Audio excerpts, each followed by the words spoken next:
And we're live. That was when you discovered the drug issue side of it also, right? Like you didn't know about that initially, or did you know about the drugs prior to that conversation with your dad? I knew nothing about drugs really with them. I would have never thought that they would ever do that. Like they would smoke cigarettes, but not that's not, that sort of stuff ever. And it was like, I never found any evidence. People, when they saw the video, they're like, Josh, it's drugs, gambling, something. And I never actually saw any evidence until my girlfriend's dad pointed it out. I was showing him some pictures. He's a firefighter. Okay. And so my camera froze. I'll fix it in a sec.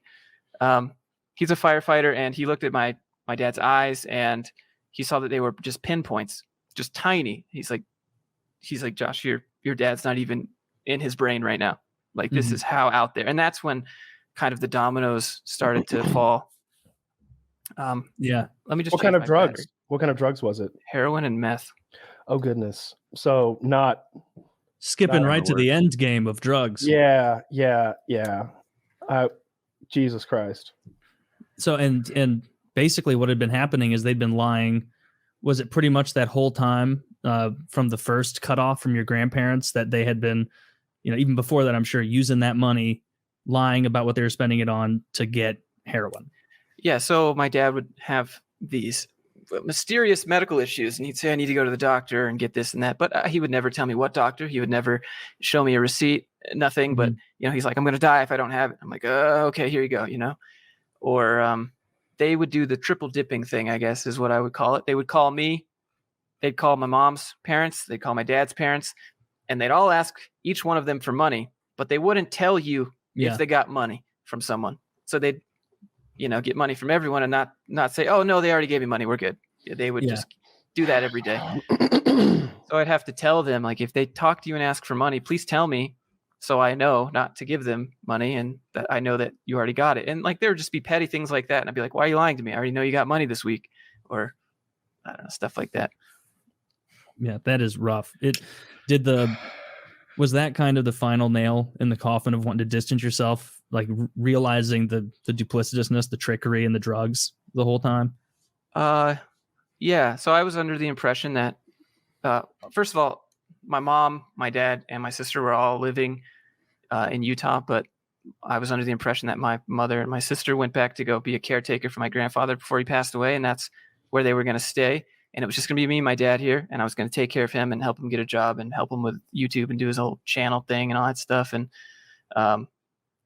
that didn't happen. My mom became a caretaker. My grandfather passed away, and then my mom started using my deceased grandfather's pain pills, stealing until she got caught. And then my grandmother kicked her out back to Utah with my dad. But when I went to go see my dad, there was a time where I went to go knock on his door just because I wanted to check in on him because he doesn't answer, sends these texts that don't make sense because he's probably out of it or something. And my mom and my sister were both behind the door, but he wouldn't let me in. I never knew that I was that close to just like uncovering it all, because what if I had just walked in and they're in there doing drugs, which is probably what they were doing and why he wouldn't let me in. Yeah. There's syringes on the table or whatever. Yeah, probably there's syringes on my table too, but that's a different story. Those are to get yoked syringes, not heroin syringes. How is man, the drug thing is really threw me for a loop when you talked about it, because it's like it does go to show how powerful drugs are, that like your family, your parents, like there comes a point where they will put like you tied to a train track just to get high again. And it's a sad realization, I'm sure, to be like, I'm playing second fiddle to meth right now. Yeah, I gave my dad a second car, my car that I had, after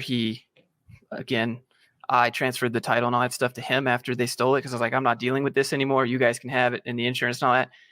So they pawned that. So then I said, here's another car. Me being dumb, right? Obviously, it's laughable now. You're like, what are you doing, Josh? Yeah. But you feel like you're doing the noble thing. Honestly, you just want to help them. And I never knew about drugs or anything. But when I finally took my car back after I said, I'm not paying, you can't have my car anymore, said you were going to get a job. So I finally went and got a repo dude to come take it while he was, I don't know, at home. All three of them were there. And I didn't know that when I was repoing the car. I didn't know I was taking it from all three of them. But when I got in the car, checked it out, looked for evidence of drugs because everyone's saying that that's what they're doing, I didn't find any. But I did find that I gave them that car at 40,000 miles. And in 8 months, they put like 20,000 miles on it. And where are you going? You don't. Drug dealers' houses. Like, where are you driving to all the time? All the places that you would work would be half a mile from your house. Yeah. Yeah. And so there's no explanation for that. I'm sure he just lied and denied the whole drug thing. That's what you said. And this is, you know what I'm just realizing? This is the stuff that you're aware of because like it was tied to you, like, you know, either your social security number or you found out about it. Who knows what you don't know about, right? Like, who knows? Like one of these days you're gonna be like, hey, I wonder where's my second DVD player at? Or like you know, like there's probably so many little things like that you don't even know about. There are some that I figured out like after the fact. My dad asked me for money once, and he said he didn't have enough in his bank to make a withdrawal, and it's in there, but I have to wait till the next day to bounce his check. And essentially, he would give me a check for $100, and I'd give him $100 cash. And he did that knowing that the check would bounce, but he has my cash. And so obviously the check bounced, and I'm just like, you planned this. You knew that I wasn't going to be able to get that money. This is what you've. Yeah. And like realizing probably like he's given you like a false smile, just trying to play to your emotions, take advantage of the fact that he's your dad. Yeah. That's just beyond shitty. And you said growing up, there was no indication really that like a turn like this was going to happen. I would have never ever seen it. It wasn't bad. Like growing up was fine. We had a fairly, I don't know, lower middle class life. Like I wasn't like in poverty. Like we had food and clothes and stuff. It was fine. I would have never seen anything like those sorts of things, you know, like you sit as a kid, you'd sit and watch like A&E and intervention and stuff. And they're like, wow, that's crazy. Never in my life would I ever put their faces in that show. Yeah. Yeah. And something that was interesting. I remember you saying in the second video, your dad saying, I don't watch those videos because, you know, your grandparents told me not to. And I wasn't sure to like, I don't know if I believe that, if he actually didn't watch them, but like, another thing it revealed is that your grandparents were lying to him in their own right, trying to hide your side of the story from him in as, you know, as much as they could. So, and it seemed like you were angriest at them, overall, because they made it look like instead of me just not wanting to be a piggy bank anymore, that there was some sort of like, I don't know, like I hate them as a family and like I don't want anything to do with them anymore, and like. Maybe some of that was true too, but it wasn't. They tried to make it seem like I was just doing it to be mean. Yeah.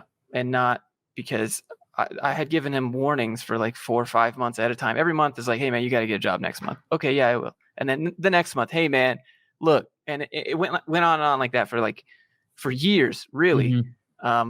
And then eventually one of the times I just said, all right, this is it, the last one. But obviously he doesn't believe me because I've said that 30 times before. So when I finally put my foot down, you know, even my grandparents were betting on me breaking because I've told them, you know, this is the last month before too. And I was like, you know, I'm not going to pay his rent. And then they would message me a month later and be like, yeah, so how do you pay his rent? And I would say, I paid it. It's fine. He's still looking. It would always be that constant. I have just one more interview next week, just another one next week. Oh, the position got filled with someone else. Like there's always something to keep it going, to keep me right there. Like he's going to have his own money. Yeah, it's always right on the horizon. Yeah, no, because he's a master manipulator. He's figured it out. He's figured, and you're not the only one he's doing that to. I guarantee. I'm sure he's doing it to lots of people. Anyone that will bite, and you just happen to be in that position where you're trying to be a good son. How are you funding all this? Is it just YouTube money? Are you working full time on top of YouTube? Just YouTube. I don't know. I'm fairly frugal, I guess. I make investments when I can, but other than that, I just usually buy food and clothes and expense stuff for the channel, I guess. But yeah, it was all just me just saving because I don't buy a whole lot. So I just save. And you don't have a fucking drug problem. Yeah. And by saving, you mean giving your money to somebody else. Yeah. So they I can thought blow it. that was the right thing to do. Like I thought Man, that I was hate this for you. I hate this so much. It's horrible. And like for a parent to like knowingly sabotage their own child's financial future, like the destroying your credit thing, the embroiling you in crimes where, you know, the car that's in your name, it's not enough to do a hit and run. Then they continue to seek out, you know, drugs in the car. You said that something else they would do is they'd use the car that you gave them, and your dad would drive them to like Walmart, and your mom and sister would get out, go in, steal a bunch of stuff, come out, get in your fucking car, and then go sell it on Facebook Marketplace. So it's just a flagrant disregard, like, for you as a person. Like, oh no, he's got the internet money, he'll be fine. They're drug addicts. Who cares? That's what my grandmother said. She's like, you make thousands every month. And it's like, so do people with normal salary jobs. Everybody usually makes thousands a month, but like, it doesn't mean I can just pay rent, buy bills, pay his imaginary doctor bills, like all this other stuff. Like I still want to work towards something for myself. You need to find a real family. You need to find a good family that wants to adopt you. You want to be a Myers? My wife is Myers, because we'll suck you right on in. Okay, we don't need any money from you. You just show up. Hey, I cook a great Thanksgiving. I deep fry a turkey every year. Okay, dressing. It's a whole Southern thing. You're from Georgia anyway. Yeah. I'm sure you like that shit. Yeah, but like won't borrow any money at all from you. Do you play the guitar or anything? We have these great times where everybody gets together and plays the guitar and sings. Great time. Okay, you could be a Myers. Yeah. Things always get really weird when anyone like ever asks me for money now. It's always just like instantly I become overly suspect. I don't know. It's like, what do you want? That's, you know, the like YouTube thing, man. Anytime anyone asks for anything, so many people are working you, and then their palm comes up later. You know, soon enough they'll be asking for something. It can be exposure, it can be cash, who knows what it is, but there's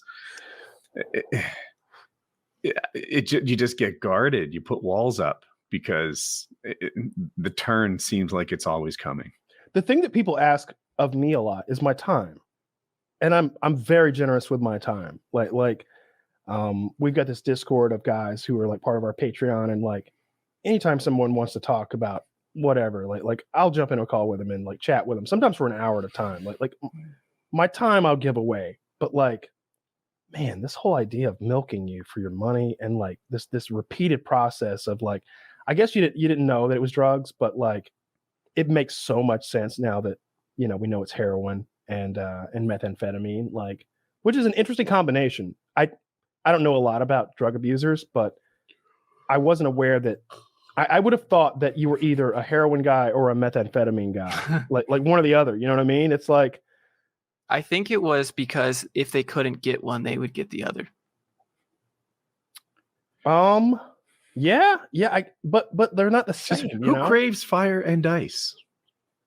Right? You crave one or the other. I think they wanted anything but to feel sick from the withdrawals of heroin. Oh, that's a good point. You know, when you put it that way, they're almost pitiable. I don't know that like justifiable isn't the word. Like I can't wrap my head around doing it to your family, but like I think what we have to keep in mind is that these are people who if they don't rip off their son, then they're going to suffer terribly. I wish it was like a TV drama, you know, where you could see those times when like maybe there was a time when they were like, no, let's not do this to Josh. And they were vomiting and they were crawling on the floor and just like, this is so awful. Like I bet you're with me and that if you knew that had happened just once, you could maybe forgive or understand, or at least, you know, something. I've tried to watch a lot of documentaries about drug addicts. I don't know if you've ever seen the YouTube channel like Soft White Underbelly, where he's just one-on-one interviewing addicts on the street and they tell their story. And I try to, I don't know, does that sound messed up? I try to watch them and they talk about how like they can think about nothing else. They don't care about anything else. It rewires the chemistry of their brain to where they're incapable of feeling that sort of, no, he's my kid, I can't do that. It's just, no, I need more. How do I fund it? And that's, I don't know. I try to understand how it changes people's brains, how it changes their attitudes. And like, it's almost like it's almost like they're hijacked by something inside, and like they're still in there somewhere. Yeah. And it can come back, but well, it just rewires all your reward pathways. And so it's like now, whereas when you were a kid, maybe your dad gets joy taking you to a baseball game or something, gets a little dopamine hit, you know, spending time with my son, oh, that feels good. I like that. I'm going to do this more. You replace all that with like an artificial stream from heroin or something. And now that's so much more intense than the high you get from lifting weights or eating a reasonably healthy meal or whatever, that everything has to surround that. I jumped in because I had to go to the bathroom, but you're talking about watching videos about addicts online and stuff. Yeah, it does open your eyes to that problem, because I've definitely done the same. I was really harsh, I think. I think in the videos I was, I think some of it was me just being mean, just to be mean, but that's how I felt when I was making that. I had no one to go to, really, because the people that you go to are the people that are doing the thing to you. So you turn on the camera and you just talk, just get it all out, I guess. So that's what I did. You did a great job in those. Like the little, I think most people would have been much more brutal and meaner. Like just having like one or two, fuck you and fuck you too. Like that must have been a nice little bit of, you know, catharsis, getting that off your chest, or a little bit. What got me as a video maker is I knew they were scripted. So I was like, is he going off script right now, or does he have like bird in parentheses on the script? I had like notes of different examples that I wanted to hit of things that they did, but it wasn't a script. A lot of it was just me following through what I could remember happened. And then as I was making that, different examples would pop in my head. And so then I would go off a little bit, but use bullet points. That's what I do too when I make a comparable video. It's like, these are the things I need to hit to tell the story properly.